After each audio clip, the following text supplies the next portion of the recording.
Gerhard, what in the world is going on in college sports right now? Because this just makes absolutely zero sense. It doesn't make any sense at all in the fact that these numbers feel very inflated. However, there are certain schools where this kind of does make sense. We've heard some schools floating around like Miami. You mentioned that they're about to have a flush of cash because of what they were able to do here, so it might be worth their investment to be able to get it. Also, I think what's happening too is we've seen what Indiana was able to do this past season. What they did was they're getting guys that have production and they're plugging them into the system. So it's production over, potential. Yeah. And if you're doing that, and if you're following the model of Indiana, Ty Simpson seems to be kind of the perfect fit for what a school's trying to do if you're looking to go that way and not go freshman route, not go developmental route, go with a guy that is actually produced. And so is he worth it? Maybe. Is it worth it for him to come back? Also maybe, depending on where he's slated in the NFL. Because let's just say he's a first-round top 15 pick. He's probably making more than $6.5 million. Yes, he is. And I think that is probably guaranteed somewhere maybe north of 14, 15. I know if you're at the bottom end of that first round, it's maybe 13, 12. So you're still making double. Yes. But it's not that upper echelon. So I think that he has to kind of weigh out where he's going to be slotted, because I think he's the third on Mel Kiper's on his big board. Yeah. And honestly, I don't really know what to make of that big board, because he also had Dante Moore at number 1, and we saw what happened there on Friday. I think Moore might have said, you know what, I don't really want to go to the Jets, so let me just go ahead. No, I'm just kidding. But I was kind of surprised that we actually heard in the report which teams were offering Ty Simpson. And you talked about Miami with the $6.5 million. Tennessee, to me, makes a lot of sense. He's Martin, Tennessee native, so it almost feels like if he were to go back, he would go back for his home state. But the one that surprises me is Ole Miss. I didn't expect them to actually put in an offer for Ty Simpson. Me neither. But I think there is a growing.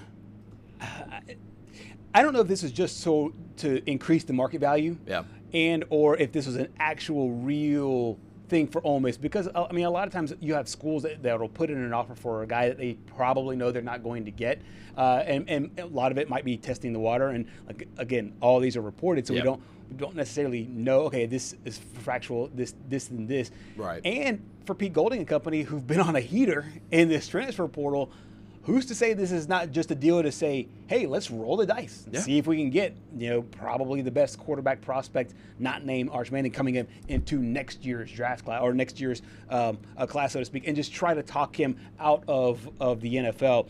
The Ole Miss one was kind of eyebrow raising to me. The other ones do make sense. Even Oregon made a lot of sense up until Raiola committed there. Right. So it's an interesting quarterback market, because you almost have to do these value assessments based on what you have coming back. And we know this past year Alabama's running game was non-existent, and they had Ty Simpson basically putting on a Superman cape every week. And I know that he's wanting to, if he stays in college, he's going to a situation where it's not like that, where he can run the football. Right. But he stayed at Alabama for 3 years when he knew he wasn't going to start. I think that he's a loyal guy, and so if he comes back to college football, I think it's to Alabama. I don't know if Bama's offering 6.5. I think there's a couple scenarios in my mind that need to play out in order for him to enter the portal and follow some of these reports. Number one, we still don't know what's happening with Dante Moore yet. Right. And I know Raiola committed to Oregon today, and if Dante Moore were to return, Raiola would go basically the same route as Dante Moore did, backing up then Dylan Gabriel before taking over as a starter, and he would take over as a starter in 2027. That would be one scenario. The other one would be Trinidad Chambliss needs to not have any eligibility at all. And we'll get into the latest on his situation here pretty soon, because at that point, I could see him maybe being the fourth best quarterback off the board. I know some people have him above Trinidad Chambliss as projecting to the NFL a little bit better. But if these scenarios were to happen, in my mind, he's going to drop to the second round. Right. Because if Moore comes back, then Ty Simpson's probably going to go to the Jets. Yes. Because I think Mendoza, after this past weekend, has gotten it locked up. 5 touchdown passes. He had more touchdown passes than incompletions. Exactly. I mean, this guy for is the just 5th time, by the way, this season, which is insane. Yes. Which we could start a whole hypothetical debate on which team's better, this Indiana team or the 2019 LSU team. Yeah. We haven't seen this type of dominance since that 2019 LSU team. Yeah. But, I mean, it's just been crazy. But